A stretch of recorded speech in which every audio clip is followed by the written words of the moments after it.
नमस्कार मित्रांनो, मराठी कळतंय पण वळत नाही. मराठी बोलता येतं, लिहिता येतं, वाचता येतं, पण मराठीतले मार्क आउट ऑफ पडत नाही. चिंता करू नका, आपल्यासाठी सोप्या पद्धतीत आपल्याला समजल असे टॉपिक आपण आपल्यासाठी घेऊन आलो आपल्या चॅनलवर मराठी मित्र. आजचा टॉपिक आहे आपला, आजचा विषय आहे क्रियाविशेषण अव्यय कसा ओळखायचा. क्रियाविशेषण अव्यय कशाला म्हणतात हे आपल्याला माहिती आहे, आणि माहीत नसलं तर आपण लवकरच ऑनलाईन बॅच सुरू करतोय. त्या बॅचचं सबस्क्राईब, त्या बॅचची माहिती आपल्या डिस्क्रिप्शन बॉक्समध्ये आपण दिलेलीच आहे, ती नंतरून बघून घ्या. आजचा आपला टॉपिक आहे क्रियाविशेषण अव्यय. क्रियाविशेषण अव्यय कशाला म्हणतात तर क्रियापदाबद्दल किंवा क्रियेबद्दल, क्रियापदाबद्दल किंवा क्रियेबद्दल माहिती देणाऱ्या शब्दाला क्रियाविशेषण अव्यय असं म्हणतात. पण आता त्याला ओळखायचं कसं याच्यासाठी एक छोटासा किस्सा सांगतो मित्रांनो. एका लेडीजला फोन येतो, हॅलो देशमुख काकू, ॲक्सिडेंट झाला. लगेच पलीकड नाव देतो, कधी, कुठं, कसा आणि किती लागलं. ही सगळी माहिती त्या काकू विचारतात आणि मग नंतरून सांगतात सॉरी रॉंग नंबर. वास्तविकता त्या ॲक्सिडेंटचा आणि काकूचा काही एक संबंध नव्हता, पण काकूनी फोन तसाच ठेवला असता तर दिवसभर काकूंचं डोकं विचार करत राहिलं असते की ॲक्सिडेंट कधी झाला, कुठं झाला, कसा झाला, किती लागलं. या प्रश्नांनी काकूला झोप लागू दिली नसती. हेच प्रश्न मित्रांनो, हे 4 प्रश्न, कधी, कुठं, कसं, किती, कधी, कुठं, कसं, किती, हे 4 प्रश्न आपल्याला क्रियाविशेषण अव्यय ओळखायला मदत करतील. क्रियाविशेषण अव्ययाचे मुख्य 2च प्रकार पडतात, अर्थमूलक, स्वरूपमूलक. पण प्रश्न ज्या टॉपिकवर जास्त येतात त्या टॉपिकांचा आपण विचार करू. अर्थमूलकचे उपप्रकार आहेत ते, पहिला प्रश्न ज्या काकूंनी जो विचारला होता, क्रिया कधी झाली, त्यानंतर कुठं झाली, कशी झाली आणि किती लागलं. हे 4 प्रश्न मित्रांनो, क्रियाविशेषण अव्यय या टॉपिकचं लॉक उघडण्यासाठी आपल्याला 4 प्रकारच्या चाव्या आहे, कधी, कुठं, कसं, किती. हे 4 प्रश्न लक्षात ठेवा. 4 प्रश्न लक्षात राहत नसतील तर त्या काकूंचा व्हिडिओ आठवा ज्यांना रॉंग नंबर येतो आणि त्या प्रश्न विचारतात कधी, कुठं, कसं, किती. कधी या प्रश्नाने येणारं उत्तर काय सांगतं तर वेळ सांगतं. क्रिया कधी झाली असं जर विचारलं तर आपल्याला वेळ किंवा टाइम कळतो, घटनेचा वेळ कळतो. क्रिया कुठं झाली तर आपल्याला क्रियेचं ठिकाण कळतं. क्रिया कशी झाली याच्यावरनं क्रिया घडण्याची पद्धत आपल्याला कळत असते. आणि किती, किती या प्रश्नाने आपल्याला मोजमाप कळत असतं मित्रांनो. क्रियेचं मोजमाप या प्रश्नानं कळतं. आणि याच प्रश्नांनी अर्थमूलकचे पडणारे जे 4 महत्वाचे प्रकार आहेत त्यांचे उत्तर सापडायला मदत होते. क्रिया कधी झाली, कुठं झाली, कशी आली, किती आली.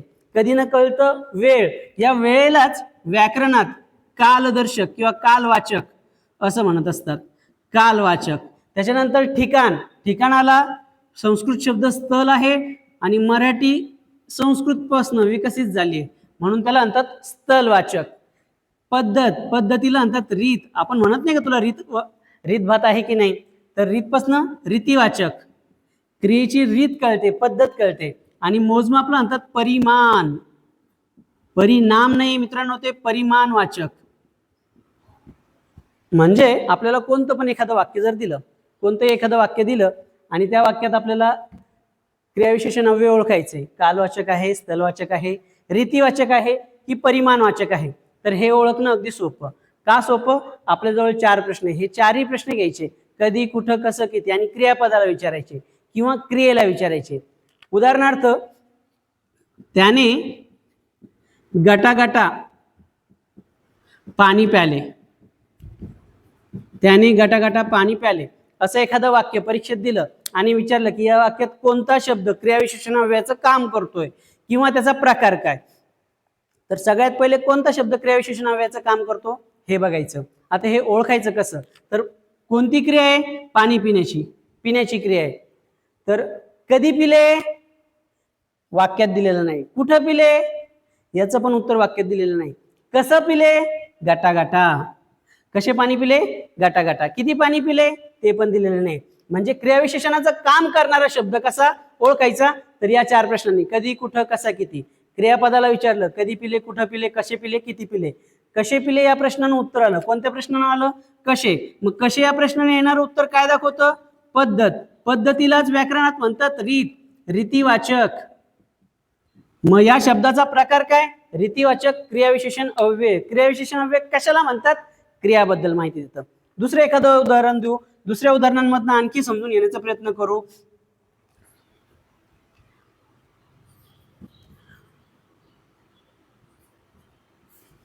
पाल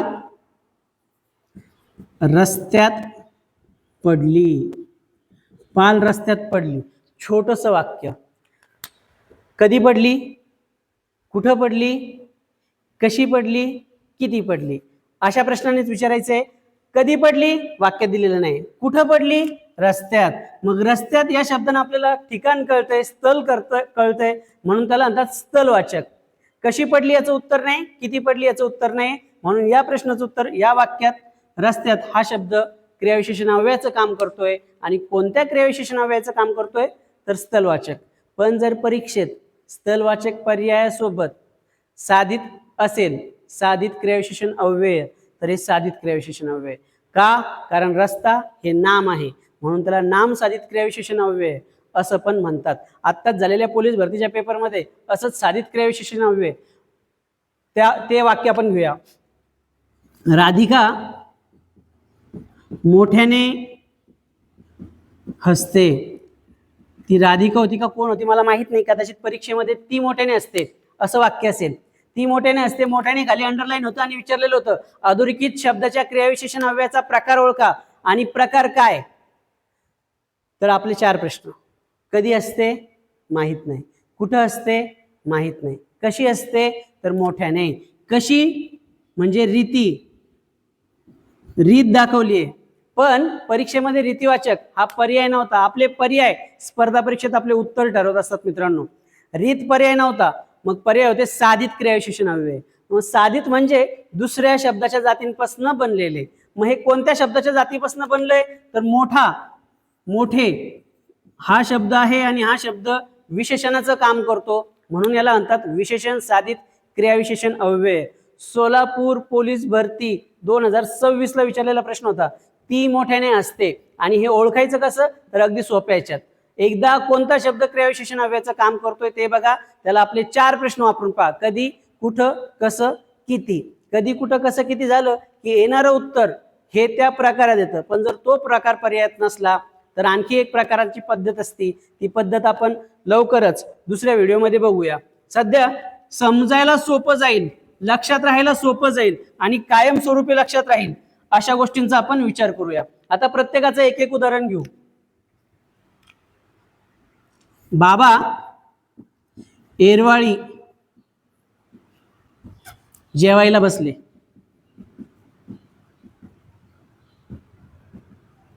बाबा एरवाळी जेवायला बसले या वाक्यामध्ये कोणता शब्द क्रियाविशेषण अव्ययाचं काम करतोय.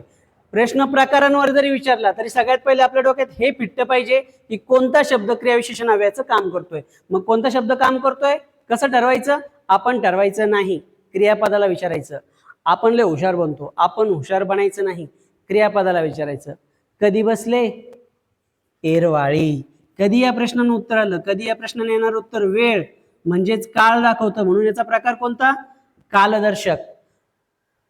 कुठं बसले वाक्यात दिलेलं नाही. कसे बसले ते पण वाक्यात सांगितलेलं नाही. किती बसले ते पण वाक्यात सांगितलेलं नाही. या पद्धतीत मित्रांनो अगदी सोप्या याच्यात कधी, कुठं, कसं, किती हे 4 प्रश्न आहेत जे आपल्याला क्रियाविशेषण अव्यय कायमचा क्लिअर करतात. क्रियाविशेषण अव्ययाचा प्रश्न अगदी सहज सोप्या पद्धतीत आपल्या खिशात घालतात. क्रियाविशेषण अव्ययाचे बरेच प्रकार पडतात. कालवाचकचे 3 प्रकार पडतात, स्थलवाचकचे 2 प्रकार पडतात, रीतिवाचकचे 3 प्रकार पडतात, परिमाणवाचकचे 4 प्रकार पडतात.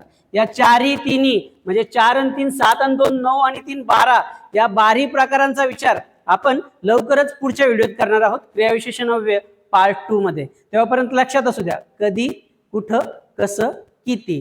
कधी आपलं चॅनल लाईक करायचंय आत्ताच, कुठं लाईक करायचंय आपल्या स्वतःच्या मोबाईलमध्ये, कसं सबस्क्राईब करायचंय कचकटून आणि किती करायचंय मनसोक्त. कधी, कुठं, कसं, किती यासारख्या सोप्या पद्धतीत मराठी व्हिडिओ आपल्यासाठी घेऊन आलोय. त्यामुळे चॅनलला सबस्क्राईब करा आणि मित्रांपर्यंत पाठवा, कारण ज्ञान हे वाटल्यानंच वाढतं. जय हिंद, जय महाराष्ट्र.